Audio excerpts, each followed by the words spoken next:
The advice and opinions expressed by the host of Autism Live and her guests are meant solely as suggestion and should not be in any way construed as child-specific advice. The Center for Autism and Related Disorders advises working with a board-certified behavior analyst who has experience with autism before starting any intensive behavioral intervention. Any choices you make in determining your child's treatment are completely at your own discretion.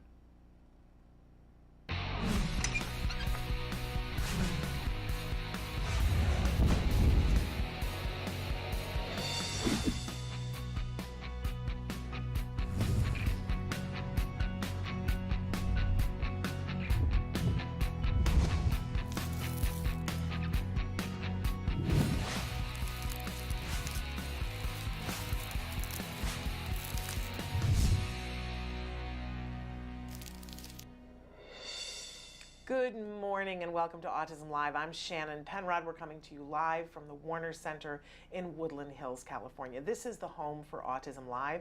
It is also the home for the Center for Autism and Related Disorders.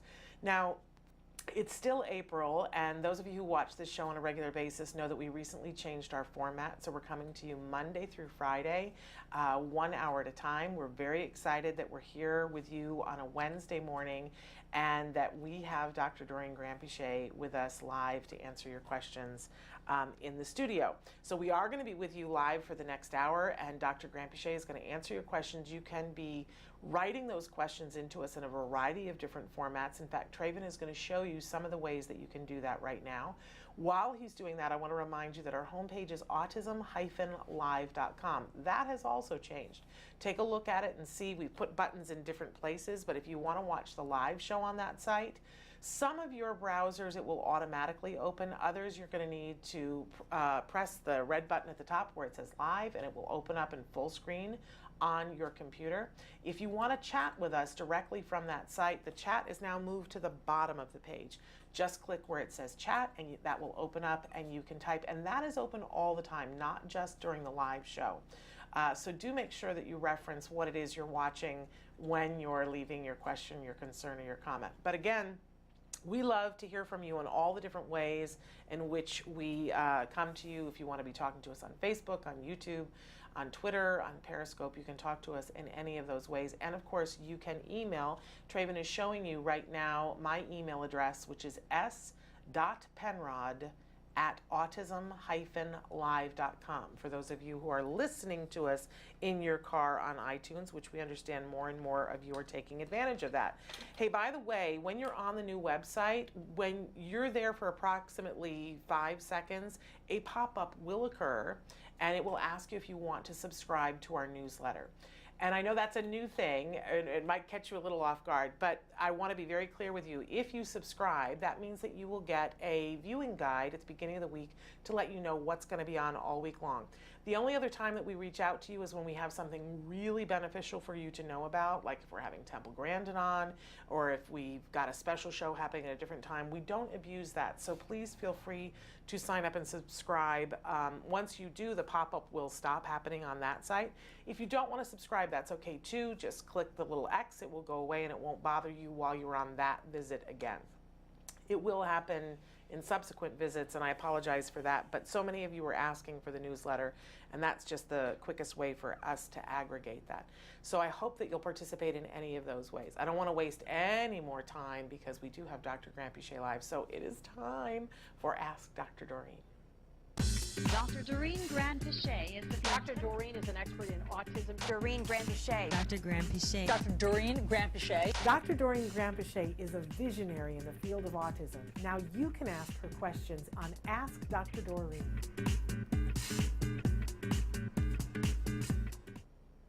Good morning and welcome. We're welcoming back Dr. Doreen Granpeesheh. We haven't had you for a while. I know. It's been like, I think a month almost. And this is I think our only time to have you in studio for the month of April. Yes. A very special month because it's April Autism Awareness, Autism Action, Autism Advocacy, Autism Acceptance, whichever one of those A's you like.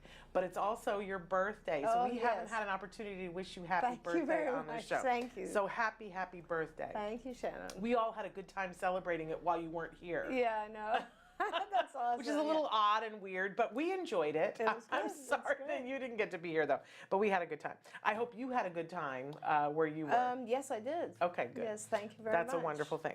So for people who don't know, you are, I believe, the preeminent expert in the field of autism. You've been working in this field for way more than, how many years? 40 years. I'm just going to start saying 70 40 because years. it's like, it seems so ridiculous, right? She's been doing this for 150 years, Yeah. right? It just seems like, crazy numbers. We're just, 40 years. it doesn't seem possible that you could have, because Yeah. she came out of the womb and started practicing. And Crazy. even that doesn't, your face Crazy. doesn't show that. But you have worked over those years with all kinds of individuals on the autism spectrum, from very small children, Right. very small children, up through senior citizens. And as I always like to remind you and everybody else, I really believe that Dr. Granpeesheh is a visionary because she sees what's coming. I think you really saw the insurance thing coming way before anybody else did, and I'm so grateful that you did, because that's made such a difference God that for they so came. many families. Yes. And by the way, we need to announce that we are down to just one state in the United Yes, States that's that does right. not have a mandate. Tennessee, what are you doing? Get with the program. Right? Honestly. But welcome Wyoming to the party. So that now 49 of the 50 states have a mandate so that people can have insurance that covers ABA. It's way about time.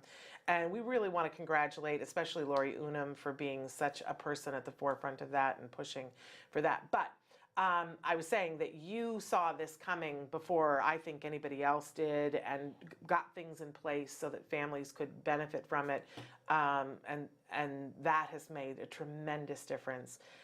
So it is such a thrill to us to get to have Dr. Granpeesheh here answering questions in real time. Thank you. We do need to give the disclaimer that no expert in any field, let alone autism, could give individual specific advice in this format.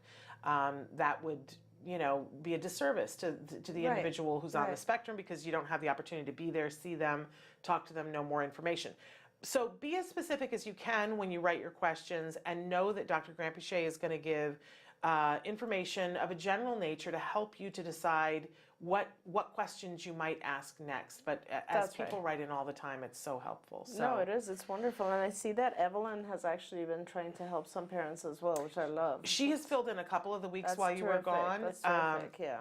Wonderful. In fact, she has been able to fill in enough times that yesterday, on Tuesday, we run a best of, Yes. clips, and we ran an entire best of Evelyn Kung. Oh my God, I love that. And we do have a follow-up coming for the person who wrote in, because I know you wrote in to me in a couple of different ways, but we do have that coming up. So I'm going to launch in with our first question. Sure. Hi, I'm Sandy, and I have a son who is 11 years old with mild autism. I was wondering what daily small exercises will help him with his gait and motor skills. Furthermore, I would like to know what I can do to improve his comprehension. And she says, thanks.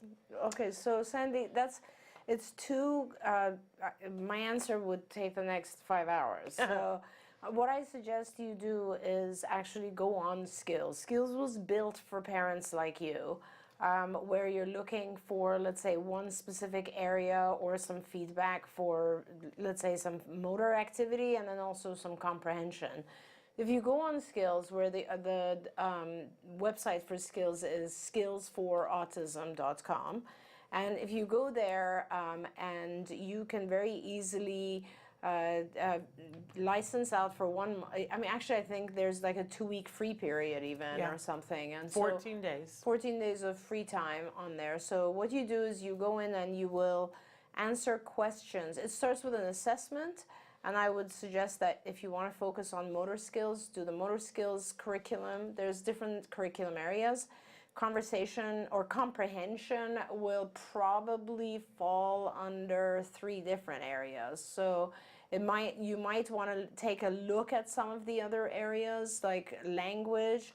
Comprehension will be under language, but it'll also be slightly under probably academic as well as social. So you might want to look at all the different areas, the domains. It breaks down when you click on each domain, it'll show you the subdomains, and then you can see what's of interest to you or what you think your child needs most. And then you go into the assessment portion and you answer questions. For instance, the question about motor skills and gait, there's a whole ton of questions that you would answer. What do you specifically want to focus on? What is the issue with his gait, et cetera, et cetera. And you'll say, yeah, you know, the assessment asks you, does your child do this? And you say yes or no. And once you've done that, it'll link you to all these programs, very specific to whatever area you want to focus on. And then in the program, it tells you absolutely a million ideas on exercises for gait, for motor skill, other motor skills, fine motor, gross motor, you name it, eye-hand coordination, you name it. There's a lot of stuff in the motor curriculum, as well as, of course, in the language and social curriculum areas. And then you can just follow those instructions. And I just want to say, too, I've somewhere, and in all the things that we've done lately, I've lost my little tent. I got to ask Skills to give me another little tent that has all the information on it so we can visually show it. But when you go and sign up for the 14-day trial, you will give a credit card number that on the 15th day, if you don't cancel, will be charged. So you need to know that.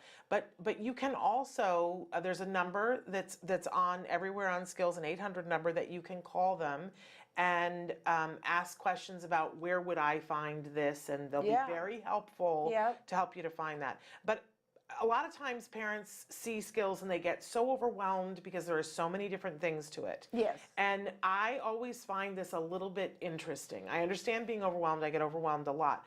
But it's a lot like when you go to a grocery store, right? There are a lot of things you're not going to buy in the grocery store. There's a lot of things you're not going to use. There's a lot of things you're not going to look at, right? But if you go into the grocery store and you know you want bananas, then you go to you ask somebody, how do I get to the bananas? And you don't worry about where they have the frozen strawberries, because you're not there for that. So Skills has a lot of things that it can do. Never think that you need to know all of them or use all of them today or ever.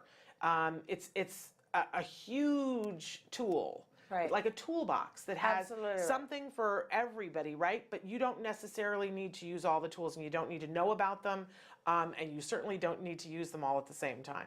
So the assessment is one of the most fabulous things that there is. It's such a great investment in you and your child and knowing where your child is right now.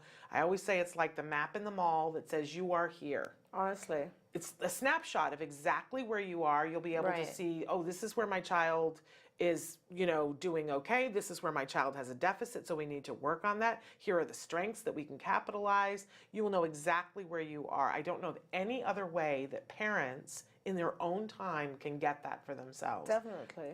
Other than the assessment. And then once even when you start the assessment, you can begin to look at lessons. You don't have to wait and get the whole thing done at once. But I really want to urge you not to sift through and try to find it all on your own. Call the number if you have a question and say, here's what I'm looking for, you know, show me where to find it. And the Skills folks will be happy to do that. And if you need help connecting to them, email me and I'll get you there. Because I love Skills. I'm like Skills' biggest fan. Yeah, no, it's awesome. And the ways that I was able to use Skills over the years, like every time I needed something, it was like, oh, Skills has that too. And then you learn how to do that. But don't think you got to do the whole thing at the same time. That would be crazy making. Okay. Number two, my Veronica numbered these for me this time. That's awesome. So my son, 8.5, still getting therapy, doing good. Does this mean that he has passed the age of recovery? No, not at all. So, you know, the discussion about recovery is kind of an interesting one, and I'll quickly go over it because Shannon knows I like to talk about recovery. As do I. The thing about recovery is that I think it's an ongoing process, right? So when you, in terms of having a disorder or a disability, you have to meet certain criteria, and they're very specific, and they're like, you know, X number of symptoms within certain areas. So for instance, your child has to, for autism, your child has to have various delays in their communication and social ability. They have to exhibit certain repetitive, stereotypical behaviors, and there has to be a certain number within each classification so that you meet the actual criteria for autism diagnosis. So now let's say there's 8 specific symptoms and that you have to have, and your child has 2 of them. right? So clearly your child no longer has the diagnosis of autism, and for all practical purposes, you could say, my child has recovered from autism. However, your child still has two areas that are problematic for him or her. Like, let's say one could be, there's still some social odd behavior, or there's an insistence on routines and repetitive types of like compulsive behaviors. Let's say those two still remain. Are they enough to have a diagnosis of autism? No. But nevertheless, because they're problematic, you want to keep working on them. So when you say my son, 8.5, is still getting therapy, does good, that's great. One of the things that the reason I built skills the way that we built it is that it was very much, we correlated what a typical child at every different age should be doing. So for instance, at age 8.5, what I recommend you do is that you go and get a standardized test. You could also use skills, by the way, because that's a very good developmental assessment, where you can see how many things are still remaining. And you just work on the things that are remaining. So it's not really about just losing the symptoms that produce the diagnosis of autism, because there's only a few of those. It's about learning everything else that you need past that in order to function well. Some of our kids who I classify as recovered will still have one symptom, maybe two. Like, for example, they might not really feel like socializing. They're not very social beings, but they're functional, they're doing great, they have enough friends, they have relationships, they're in college, they're married, whatever it might be, and they would never classify they wouldn't meet the criteria for a diagnosis anymore. Other kids who don't meet the criteria, they've lost the diagnosis completely, develop other problems, right? Like a child might then develop anxiety and start doing some compulsive behaviors which are reminiscent of some of the symptoms of autism. So recovery is not something that you need to like really be focused on to begin with. It's about progress. So that's really what it's about. Now, can a child recover at 8? Of course. Can a child recover at 13? Of course. Yes, 100% yes. The issue is what was done in the first 8 years and how far is the child from losing all the symptoms that come together to form autism. So if your child is doing really well and really doesn't have a lot of the symptoms remaining, then absolutely you should continue doing therapy anyway, and if that's your goal, who knows, you might meet it. But if your child is doing pretty well but still has deficits in all different areas of functioning, you might not lose the diagnosis of autism, but that doesn't mean that you shouldn't keep doing ABA, because even at 10, at 12, at 15, your child is still going to be doing better. It's like, look at it like tutoring. It's like if I tutor someone, they might not pass a particular test, but nevertheless, with time, they're going to improve in whatever subject I'm tutoring them on. So yeah, hopefully that answered the question. Yeah. It's a complex question. And I gotta say, it brings up for me, as we've been going around to autism events every week, because it's this Sure. jam-packed month, one of the questions that has come up this year more than ever before, and I think it's because of insurance, is people have said, how long should we keep doing ABA? And I've been saying to them, who am I to say? But Yes. for me, if you're asking my opinion, I've said to them, as long as you have funding, Yeah. get every ounce that you can, Right. because that means that somebody is saying that you still have goals. Right, Something right, is driving right. insurance saying okay to it. And the other criteria is until your kid says, you know what, I'm done with this, and they're like, and I can do all the things that I need to do, and your provider is corroborating that they can do it. I Right. remember the day that Jem said to me, I don't want to do this anymore. I don't need it, and, yeah. And Dr. Sienna Greener-Wooten happened to be in the room, and she said, okay, Jem, there's these 5 things that you have left to do, and when you can do these, you're done. And he said, really? That's it? And he got busy, and within a very short period of time, he was like, yeah, I got that. Sienna, I got this one too. love it. And it was like, look, he really is ready to be done. I love it. You know what I'm saying? Yeah. So that's what I said. That's the layman's, my opinion. But what do you say when? How far off am I? I would, no, you're absolutely right, but I would say just you do ABA while you need it, as long as you need it. And it doesn't have to be funded ABA. You can do ABA. That's my answer. That's true. I feel like I do ABA with my entire family every day. So, and with everyone I card, like I exercise ABA in my day-to-day life. I reward people when they do good things. I prompt them to do good things. I correct them when they don't do good things. I mean, ABA is a way of life, right? Yeah. So I see it that way. Yes. But when you're talking about intensive ABA, when we're very focused on someone and some issue, again, you do it until your child needs it. So, if your child is still not able to function, still has various areas of deficit, you focus on, if your child is young enough where you have the opportunity to teach all the things that he or she needs, and your child is learning really rapidly, so that and here let me kind of put it into numbers. For if you have, let's say, a 2-year-old and you have 3 years to catch this child up to their normal age, or let's say you have 4 years or whatever it is, then that means by the time the child is 5 or 6, let's say 6, and you need to catch them up to the functioning level of a 6-year-old, okay? Mm-hmm. So you're starting at age 2, and we do a test and we realize, at age 2, the child's functioning in all these different areas is more like a 10-month-old. Okay, or a 1-year-old, let's say a 1-year-old. So they're actually chronological age is 2, mental age is 1. And I have 4 years, and I need to get the 1 to 6 in the next, let's say, 4 years, because your ultimate goal is that your chronological age and your mental age become the same. When that's the same, you're done with everything. You no longer need to learn anything. You are functioning like other children of your age, okay? Like at my age, my IQ ends up being 100 because my chronological and my mental age are the same. So it's mental age over chronological age times 100. Mm-hmm. That's how you calculate IQ. Okay.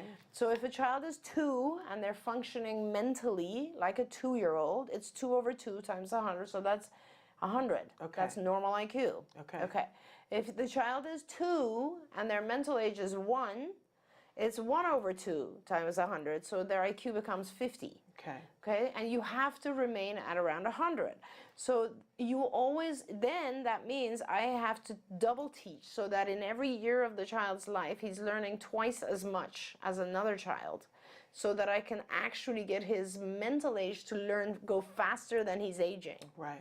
He's aging every year, but I need to teach him twice as much, so that ultimately, as he ages, his learning catches up, and now they're at the same rate, right? So that's where you don't need ABA anymore. It's when you don't need to learn some specific focused thing anymore, because now you're like all the other kids and you're out there. Now let's say you're an adult. There's too much to learn, okay? Right. And I can't, or you're 10. There's too many things to learn, right? Let's say you're 10 years old and your mental age is 8. Or let's say for this child, he's 8.5, his chronological age, and if his mental age, his capability, and when I say mental age, that means like all the things you can do in all the different areas, right, is, let's say, a 7-year-old or a 6-year-old, then I'm doing pretty well, because I only have 2 more years to catch up, right? But if it's 2, then it's too far of a distance for me to catch him up, right? You can still make progress. Exactly. But where you arrive is not going to be... It may not be, because there's all these other things. Because remember, when you're 9, you also have academics, you also have all this other social... There's just...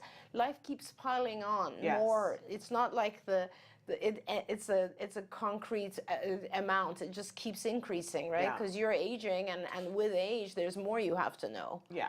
So therefore, that's the answer. So like if a child is 8.5 and they're like functioning like a 6-year-old or 7-year-old, keep going at a comprehensive level. That means intensive ABA. Yeah. Keep doing intensive ABA, because there's a good chance he might catch up. If your child's functioning at a 4-year-old level, then what I would do is probably start focusing on the more important things like safety, language, communication, and whatever else might be important for him, like Yeah. social and so on. So then it becomes much more focused on the individual's needs. So like I will sometimes have adults who come to us and they can't communicate at all. They've never been taught to communicate either verbally or non-verbally. And let me tell you, they are extremely aggressive because they're very frustrated. So do I now want to take this adult and teach him everything he needs to recover? No, I don't have time. What I need to do is I need to teach him the most basic thing he needs so that he's not aggressive, which is communication. As soon as I can teach him to communicate, all the aggression goes away. Because that's the most important, because he's aggressive. Yeah. Once I've handled that, the next thing becomes safety. If I realize if I can get him to not be aggressive and have safe behavior, then the next thing becomes maybe I should teach him vocational or communication or whatever he and his family then desire. Yeah. So you start to select more as you age. But, it doesn't mean that an 8.5-year-old can't recover. They still could. It really just has to do with how much progress is he making at what rate. There we go. We're going to go to a break, but before we go to break, I want to just say somebody has written in and said it's almost the end of Autism Awareness Month and we haven't seen Ms. Joanne Laura and the Autism Job Genius. Would you please bring her on the show and thank you? And she will be thrilled to know that, and I will let her know. She's been extremely busy this month, but we will get her on as very soon as we can, and she'll be thrilled to know that you're thinking about her. We're going to take a break, and when we come back, we're going to answer more of your questions live here with Dr. Doreen Granpeesheh, so don't go anywhere.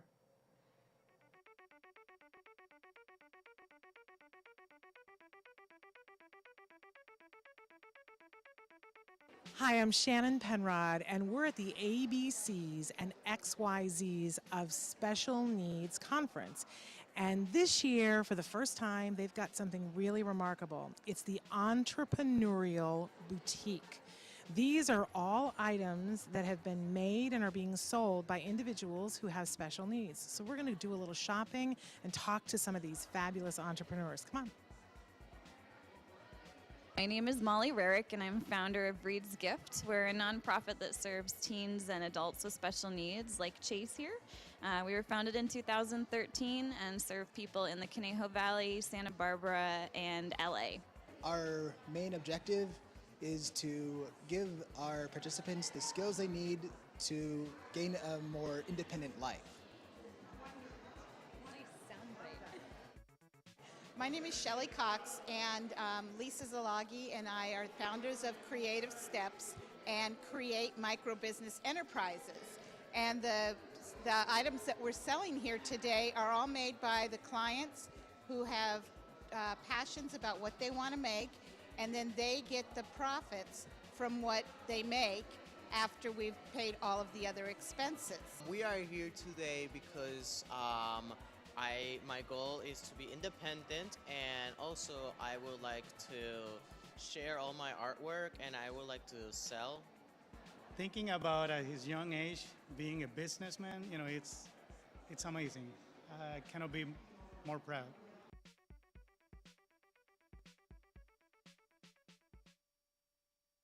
Do you provide care services to someone with autism? Recently, more and more children are being diagnosed with the condition and getting the support they need as awareness grows. But what happens to these children as they grow up? It's estimated that over 500,000 youth with autism will turn 18 in the next decade, and they'll be faced with a very difficult reality. As children with autism grow up, their services start to disappear or become very difficult to access. Things like medical care, mental health counseling, vocational training, and more. All services that are still desperately needed. The loss of support that youth with autism face as they grow up is so severe that it's referred to in the autism community as falling off a cliff. Adults with autism need the same level of support they had as children to avoid falling off the services cliff. Introducing Skills Living, the web-based software designed specifically to help transitioning youth and adults with autism so they can avoid the cliff and instead fly to success. With Skills Living, help your learner with autism develop the skills they need in all the critical areas of adult life, including self-control, planning, and problem-solving, effective communication, performing life skill tasks for independent living, acquiring and maintaining employment or other meaningful activities, developing and maintaining social skills and relationships, accessing transportation and public services, and being safe. Skills Living includes a comprehensive assessment, a data collection mobile app, behavior intervention plan builder, and automatic progress reporting. It also provides a complete curriculum addressing 16 key areas spanning the entire range of functioning adulthood. Skills Living is easy to use and can be implemented by schools, parents, and autism service providers. Call or click today for your free demo and see how Skills Living can help your learner with autism avoid the cliff and instead reach their fullest potential. Skills Living. Wish, learn, become. Welcome back to Autism Live. I'm looking to see if my mic is in the right place. A couple of you have written in and said that you're having a little bit of trouble hearing, and Traven's turning it up. So for those of you who weren't having trouble hearing, you might want to adjust volume because we're turning it up. We want to say hello. Morocco has written in. Many of you have written in. Denise, we heard you loud. Can you hear us now? Write me back and tell me if you can hear. Hi, Lupe. Hi, Vero. Hi, Ramona. Hi, Michelle. And hi, Denise. We're so thrilled that you're all here with us, and more of you. Those are just the folks who wrote in and said hello. Okay, so we're here with Dr. Doreen Granpeesheh. She's answering your questions in real time. I wanted to get to because we mentioned that we were going to answer this question. On April 10th, Evelyn Kung answered the question about my 6-year-old who thinks in pictures. She said there are lots of ways to help teach him and gave some great examples. Is there any book or studies I should read? I have Dr. Grandin's books. We do have a homework log, and even when I pack his lunch, he can't answer the question. We have worked on WH words a lot, but I wonder if it's because he hasn't connected them with the pictures he sees.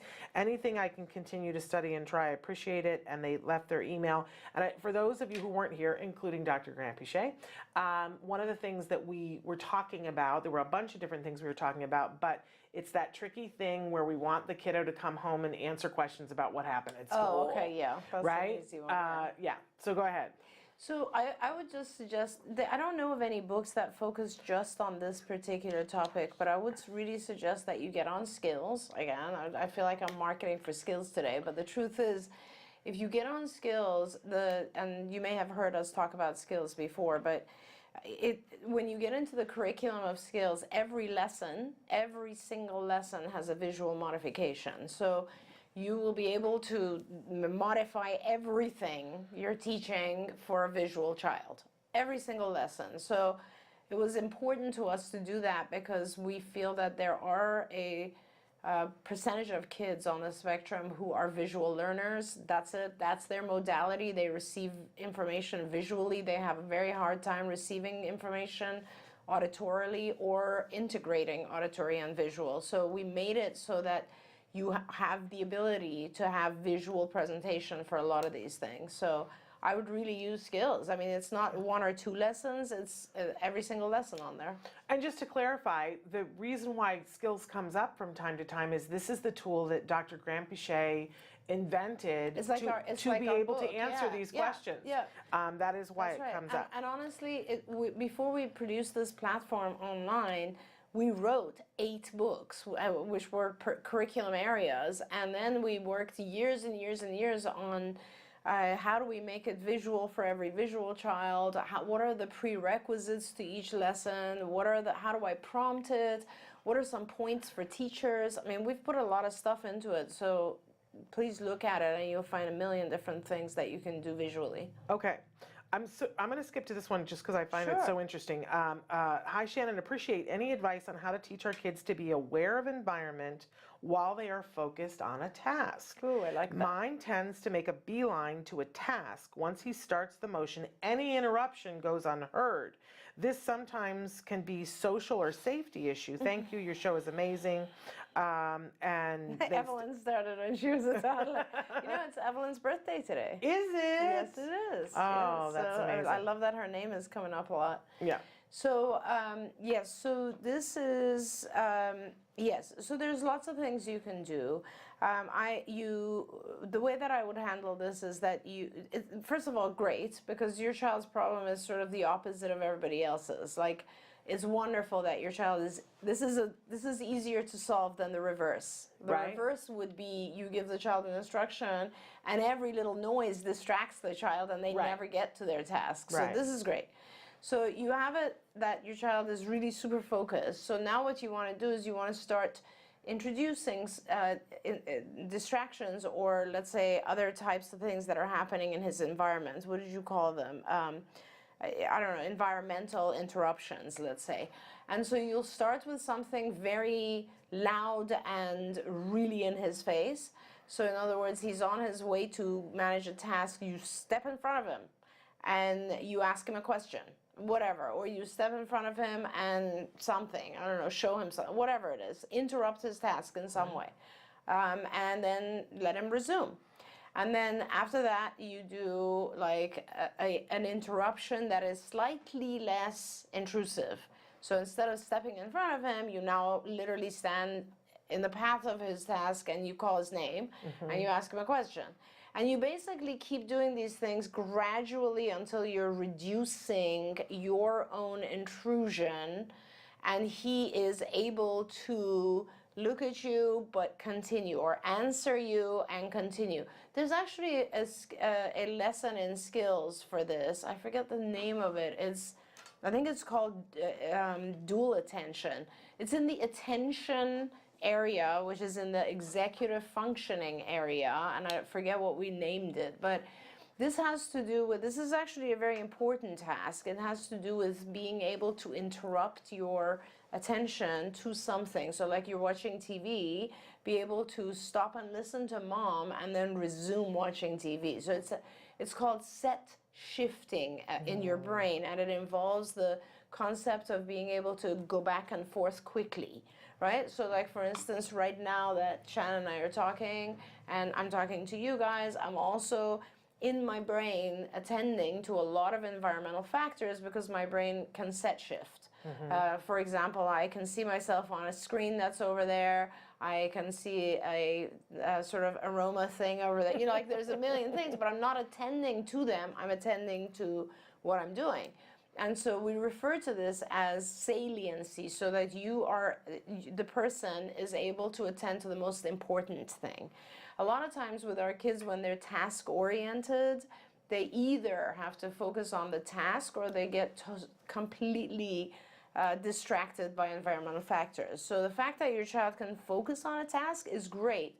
Now you start introducing environmental factors. You start with the most intrusive and you gradually reduce them so that they're just environmental factors. They're in the background.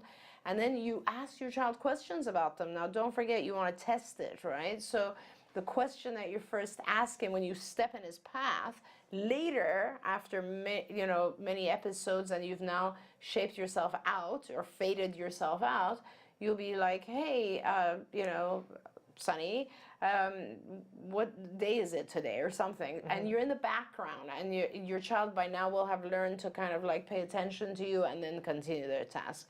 Really simple fading program. And for my husband, in case you happen to be watching right now, this is exactly what I did to you about playing video games when we were dating before we got married. Okay, great. Because my husband, when we first started dating, he was like, I like to play video games. Is that going to be a problem for you? And I said, no, it's not a problem for me. I come from a long family of people. My mother played video games. I mean, come on. And I said, the only thing is like, if I need to talk to you, like, I want you to pause it and have a conversation. And it's one of the things I love the most about my husband is that if he's doing something and I say, hey, he immediately pauses and gives me his full attention and is aware of the stuff around him. So yes, honey, it's not your imagination. I did this with you. Because ABA, as you said, works all over the place. And I would always reinforce it and go, oh, that's so wonderful. That makes me feel like you care when you pause your game and talk to me. And, it's a good thing. Now, Daniela on YouTube has written in and said, opinions about the diet of an autistic child. And how big is diet in terms of, I think what she means is how much of a role does it play, and should she be concerned about diet? Right. So, I guess it's a great question because a lot of having a specialized diet is more pervasive in the autism world than outside the autism world. So a lot of people in the autism world are on specialized diets. And so it makes sense that you would be asking that in relation to autism, and I will answer it in a minute and tell you why it's important, but if you pay attention, it has spread way outside the spectrum of autism now. I'm on a special diet. Shannon is on a special diet. Amen to that. I think 2/3 of the people I know are on some sort of special diet, and it stems from a couple of different things. So let's just talk about the biology of the child with autism very quickly. So a long time ago, we discovered through research that a lot of children on the spectrum were having what we used to in lay terms called leaky gut. And leaky gut had to do with the fact that they were eating certain proteins. And these proteins, when you eat a protein, and if you're able to have proper digestion of the protein, and you have all the enzymes and all the different chemicals in your body that are needed to kind of break this protein down and get nutrition from it, what happens is you break the protein first down into peptide chains. Peptides are chains of amino acids. Amino acids are the raw material that gives nutrition to your body. So you have to break proteins down into peptides and then amino acids. What was happening was that it was discovered that, these certain proteins are being eaten and then broken down to the peptide level, but not further, not to the amino acid level. So that means two things. That means the amino acids are not getting to the various parts of the body that require nutrition, and also these peptides were leaking through the gut lining and were actually going into the blood and into the urine and out of the body. And so what's going on? Why are these children not actually breaking these peptides down? And the peptides are now actually crossing the blood-brain barrier and having an effect on the child's brain and thinking. And because it's in the form of a peptide, it resembles very, very closely the production of endorphins. So for instance, and what peptides are these? What proteins are these? And it happened to be gluten, which is the protein in whole grains, and casein, which was the protein in dairy products. And so those two became the very first two dietary restrictions that individuals with autism started the parents started putting them on a casein gluten-free diet, because if they ate casein or gluten, it would break down only to the peptide level, leak through the gut, cause all kinds of mischief in their thinking by mimicking an endorphin. And endorphins are what our body produces, and it makes you feel high, makes you like when you exercise. It's an opiate effect. Right. It's an opiate. So basically, that's what was sort of making our kids like kind of cloudy, not be able to pay attention, all that sort of stuff. And a lot of parents started testing it, and they realized, if I take my child off of all dairy products, all of a sudden he's more awake. He doesn't have these allergic rings under his eyes and all this sort of, he's eating better, he's sleeping better, all this stuff. And same thing with casein, with gluten. So gluten-free, casein-free became one of the very earliest diets. Later on, as things became a little bit more advanced and people started actually doing testing to evaluate what's going on with their children, it used to be very hard to get an organic acid metabolites test. Now it's pretty easy to test these things. I mean, it's a kit. You can order it at home. But basically, as people started to do this, they realized, my kid is also not digesting corn and soy. So those became the next two. Some people are GFCF, some people are GFCF, SF, and corn-free as well. They're like soy and corn-free as well. So those are other ones that you kind of have to watch as well. But every person is different. Every person has a different set of types of proteins that their body can't digest. And this is what happens, unfortunately, is that as you're intaking a lot of this sort of stuff, it also causes inflammation. And when you have inflammation in the gut, in the gastrointestinal tract, now it starts to affect your immune system. And because the immune system is mostly in the gut. And so then it starts to cause a whole array of other problems as well. Now, put that on the side for a minute, and that's your answer. So it's very important. Let me just, because it can actually affect your brain. But that aside, the other portion that you kind of need to look at is the whole, what has happened to our food source. And this has to do with the fact that we genetically modify food in the US, and we have for a long time, and it has become so pervasive that, you know, by far majority, something like 98% of our food is GMO. So essentially, these GMO foods, actually the very first food that was genetically modified was wheat, right, which gluten. And over time, we just continue to genetically modify our foods. And so these foods are modified in a way that it actually has now become harder for all of us, most of us, to break down past the peptide level. So it isn't just autism anymore. It's a lot of people who are unable to digest these particular proteins. I really cannot handle gluten. I'm not as good as you are, Shannon. I mean, I avoid it as much as I can, but I take small amounts here and there. I know that.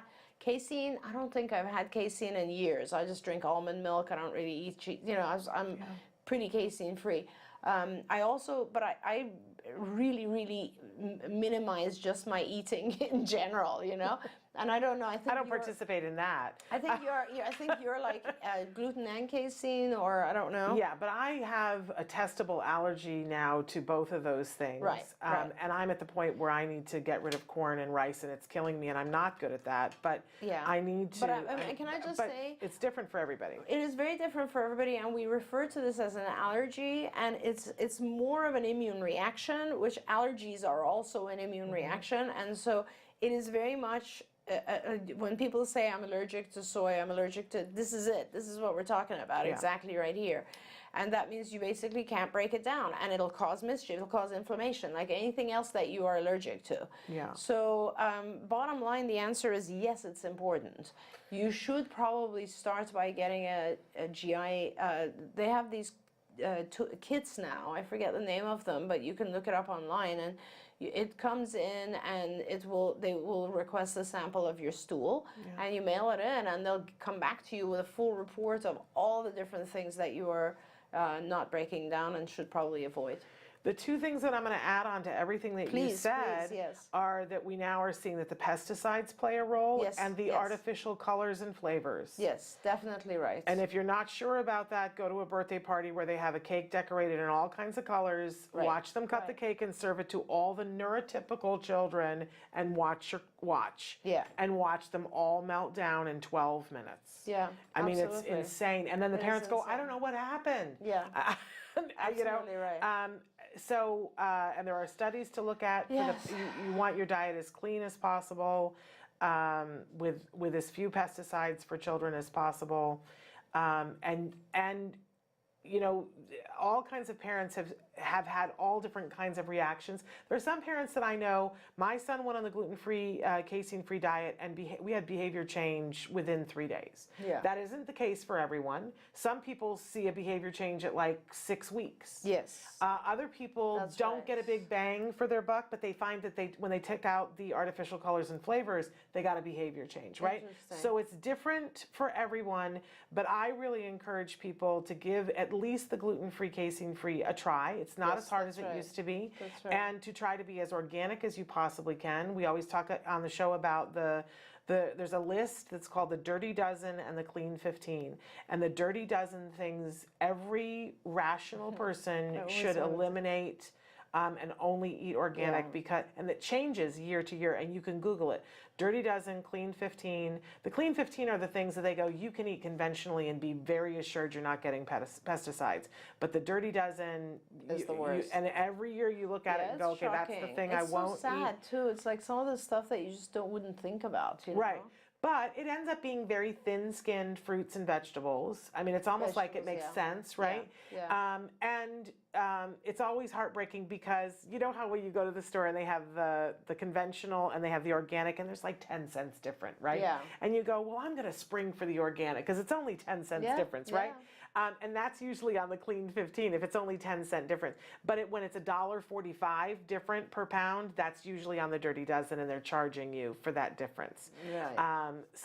And organic doesn't mean no pesticides. Let's just be very clear about that too, unfortunately. Yeah, but you want to be as pesticide free as you possibly as you can manage with your pocketbook and your life. Right. I mean, that's just and a given. I think the best place is farmed foods. Like if you can go to farms, it's the best. They have now, a lot of places have those CSAs where you can join and they'll deliver a box of food, and you get to know the farmers. And that's amazing. And we go to the farmers market on a regular basis. It's incredible. And we talk to the people. I mean, they're running their booth and we talk to them. And so as pesticide free as you can. And the artificial color and flavor thing, I'm just going to say we should all get on.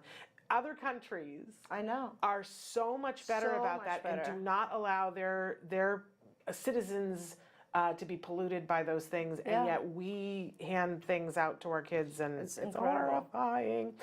Okay, I was going to take another break, but we really kind of don't have time. Are you okay to push through? Sure, we can do one more. Yeah. Okay, so I'm going to talk about the ceiling fan obsessions because I think that a lot of people deal with this kind of thing. My 4-year-old started to do old ceiling fan obsessions meltdowns again. He hasn't done this in years. He could stare at them all day. He carries a high chair with him in every room so he could pull the string to turn them on and off. He pretty much climbs anything he can find. I'm scared he will hurt himself. I don't know what to do to distract him with this behavior. I did notice before his fixation with fans, it started in the beginning of spring. He got allergies and became more hyperactive, and he's on allergy meds, but it hasn't helped him. Please help. By the way, I love your show and I watch it every day, and we love you back. That's awesome. Yeah. You know, I hate to tell you this, but when anything turns into a habit, you sort of have to block it and then gradually re-expose the individual to environmental factors. So, like, in other words, what I'm saying is we have to prevent him from doing this, and then we can actually gradually put him around ceiling fans under controlled environments, and not allow him to obsess on them.